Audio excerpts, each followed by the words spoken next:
रात के लगभग 10 बजे का वक्त, एक पत्नी होने के नाते अगर आप अपने पति का इंतजार कर रही हैं और अचानक आपके पास एक टेलीफोन आए जहां सामने की तरफ से यह बोल दिया जाए कि आपके पति की कार एक्सीडेंट में मौत हो चुकी है, तो एक पत्नी का सबसे पहले सिंदूर धुल दिया जाता है, उसकी चूड़ियां तोड़ दी जाती हैं।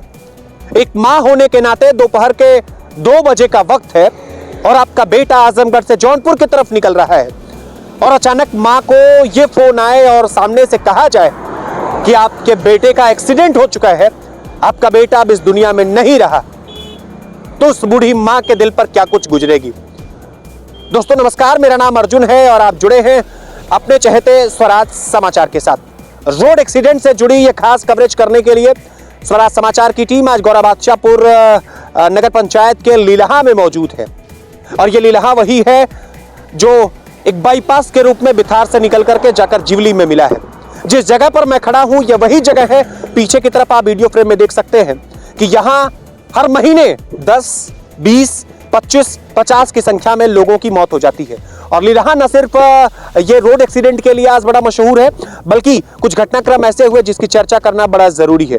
आंकड़े जो रोड मैनेजमेंट के हैं वो ये कहते हैं कि लगभग 4 लाख लोग प्रतिवर्ष भारत में सड़क दुर्घटना की वजह से मारे जाते हैं। लेकिन जिस जगह पर मैं खड़ा हूं आपको ये दिखाना बड़ा जरूरी है कि अगर आजमगढ़ से जौनपुर की तरफ आप निकलते हैं तो लीलहा मोड़ पर जब आप आइए तो आप सावधान हो जाइए और अपनी गाड़ियों पर जला लगाम लगा लीजिए। नए लोग जो आजमगढ़ से जौनपुर की तरफ निकलते हैं, नए लोग जो जौनपुर से आजमगढ़ की तरफ निकलते हैं, तो लोगों को इस बात का अंदाजा नहीं हो पाता कि आखिर वो कौन सा टर्निंग ट्रैक है जहां पर गाड़ियों के गड्ढे में जाने की संभावना ज्यादा होती है। यहां कैमरा फ्रेम में आप देखने की कोशिश कर सकते हैं, वो मिट्टी का एक बड़ा सा टीला आपको दिख रहा होगा। ये वही टीला है जहां पर बड़ी तेजी रफ्तार के साथ जब लोग आते हैं तो राउंड लेने के लिए उनको जगह बहुत कम मिलती है और अचानक उनकी गाड़ियां गड्ढे में चली जाती हैं या फिर किसी दूसरी गाड़ियों से टकरा जाती हैं। न जाने कितने ऐसे लोग, कोई पति है तो उसकी पत्नी का सुहाग छूटा है, कोई एक सामान्य व्यक्ति है तो मां घरों पे इंतजार कर रही है लेकिन बेटा अब वापस आने वाला नहीं है। 2 निवेदन मैं सबसे पहले आप सबसे करूंगा कि जब आप आजमगढ़ से जौनपुर के लिए निकलिए, जौनपुर से आजमगढ़ के लिए निकलिए, तो आप 2 काम अच्छे से करिए कि आप इस बाईपास पर निकलिए तो जिवली से अपनी रफ्तार जरा कंट्रोल कर दीजिए।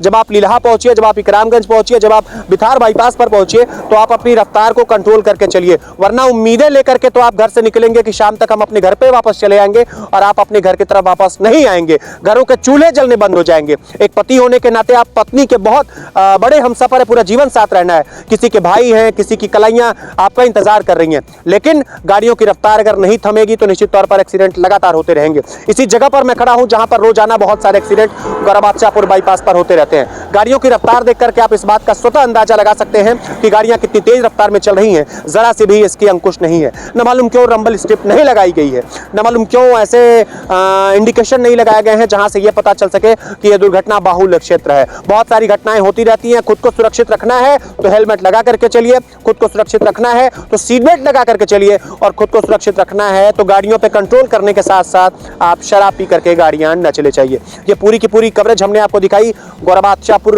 के लीलहा की। बाईपास पर चलिए, सावधानी के साथ चलिए। नमस्कार।